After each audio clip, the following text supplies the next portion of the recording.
Olá, eu sou a professora Graziela Bardelli e este é o 23º vídeo de uma série sobre o SAEB. Clique no card acima para assistir a playlist completa.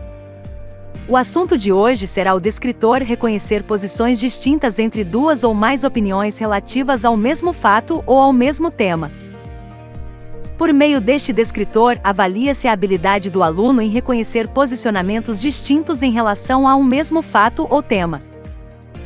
Essas opiniões divergentes podem se apresentar de duas formas: em um mesmo texto, que traz duas ou mais posições distintas sobre o assunto tratado, ou em mais de um texto, que também traz ideias diferentes sobre o tema.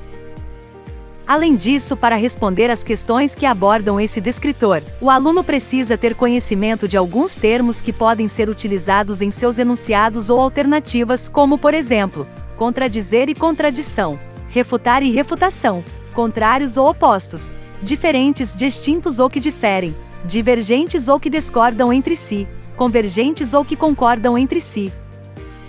Para chegar à resposta correta, o aluno deve ler o enunciado da questão, retomar o texto ou os textos lidos, reconhecer os posicionamentos expostos, confrontá-los, e concluir se são divergentes ou não. Vamos a 3 exemplos diferentes de questão. Texto 1. Mapa da devastação. A organização não governamental SOS Mata Atlântica e o Instituto Nacional de Pesquisas Espaciais terminaram mais uma etapa do mapeamento da Mata Atlântica, www.sosmataatlântica.org.br. O estudo iniciado em 1990 usa imagens de satélite para apontar o que restou da floresta que já ocupou 1,3 milhão de quilômetros quadrados, ou 15% do território brasileiro. O Atlas mostra que o Rio de Janeiro continua o campeão da motosserra. Nos últimos 15 anos, sua média anual de desmatamento mais do que dobrou. Revista Isto É, número 1648, 2 de maio de 2001, São Paulo, editora 3. Texto 2. A qualquer coisa no ar do Rio, além de favelas. Nem só as favelas brotam nos morros cariocas. As encostas cada vez mais povoadas no Rio de Janeiro disfarçam o avanço do reflorestamento na crista das serras, que espalha cerca de 2 milhões de mudas nativas da Mata Atlântica em espaço equivalente a 1.800 gramados do Maracanã. O replantio começou há 13 anos, para conter vertentes ameaçadas de desmoronamento. Fez mais do que isso. Mudou a paisagem. Vista do alto, ângulo que não faz parte do cotidiano de seus habitantes, a cidade aninha-se agora em colinas coroadas por labirintos verdes, formando desenhos em curva de nível como cafezais. Revista Época, número 83, 20 de dezembro de 1999. Rio de Janeiro, Editora Globo, página 9. Uma declaração do segundo texto que contradiz o primeiro é: A Mata Atlântica está sendo recuperada no Rio de Janeiro. B. As encostas cariocas estão cada vez mais povoadas. C. As favelas continuam surgindo nos morros cariocas. D. O replantio segura encostas ameaçadas de desabamento. Para chegar à resposta correta, a alternativa A.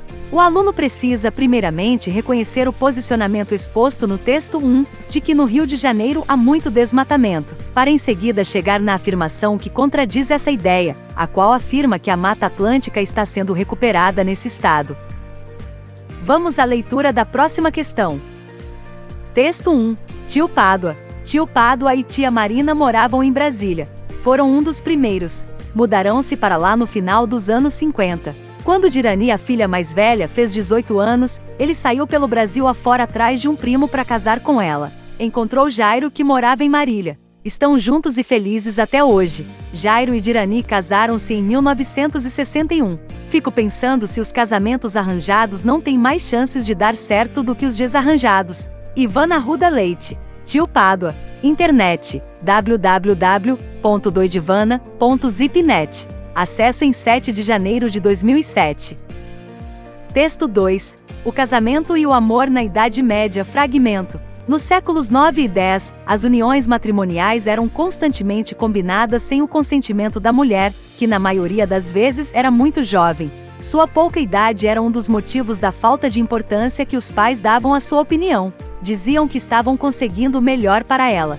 Essa total falta de importância dada à opinião da mulher resultava muitas vezes em raptos. Como o consentimento da mulher não era exigido, o raptor garantia o casamento e ela deveria permanecer ligada a ele, o que era bastante difícil, pois os homens não davam importância à fidelidade. Isso acontecia talvez principalmente pelo fato de a mulher não poder exigir nada do homem e de não haver uma conduta moral que proibisse tal ato. Ingo Muniz Sabage. O casamento e o amor na Idade Média. Internet, www.milenio.com.br. Acesso em 7 de janeiro de 2007 com adaptações. Sobre o casamento arranjado, o texto 1 e o texto 2 apresentam opiniões. A. Complementares. B. Duvidosas. C. Opostas. D. Preconceituosas. E. Semelhantes. Para chegar à resposta correta, alternativa C, o aluno deve primeiramente identificar a opinião exposta no texto 1, na qual se sugere que casamentos arranjados podem ser felizes. Em seguida, o aluno precisa reconhecer o posicionamento defendido no texto 2 que não está explícito, portanto havendo a necessidade de se concluir que o autor é contra os casamentos arranjados através dos argumentos apresentados. Confrontando os dois textos, chega-se à resposta de que apresentam opiniões opostas. Vamos a uma última questão. Quando a separação não é um trauma.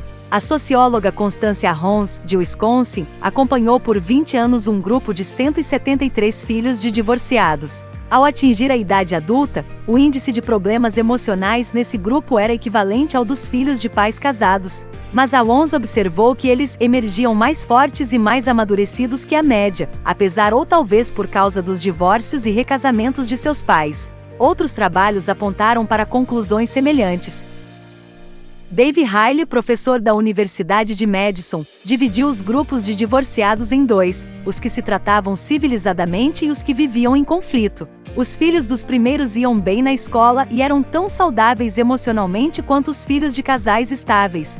Uma família unida é o ideal para uma criança, mas é possível apontar pontos positivos para os filhos de separados. Eles amadurecem mais cedo, o que de certa forma é bom, no mundo que nos empurra para uma eterna dependência. Revista Época, 24 de janeiro de 2005, páginas 61 e 62. Fragmento. No texto, 3 pessoas posicionam-se em relação aos efeitos da separação dos pais sobre os filhos, uma socióloga, um professor e o próprio autor. Depreende-se do texto que a opinião da socióloga é discordante das outras duas. B. A opinião do professor é discordante das outras duas. C. As 3 opiniões são concordantes entre si. D. O autor discorda apenas da opinião da socióloga. E. O autor discorda apenas da opinião do professor.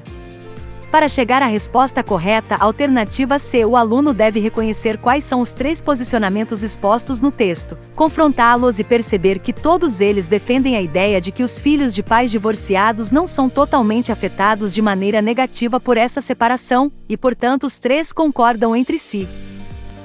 Uma última informação. O descritor aqui tratado está relacionado às habilidades EF04-LP15, EF67-LP05, EF69-LP11, EF89-LP03, EF89-LP04, EM13-LP03 e EM13-LP05 da BNCC.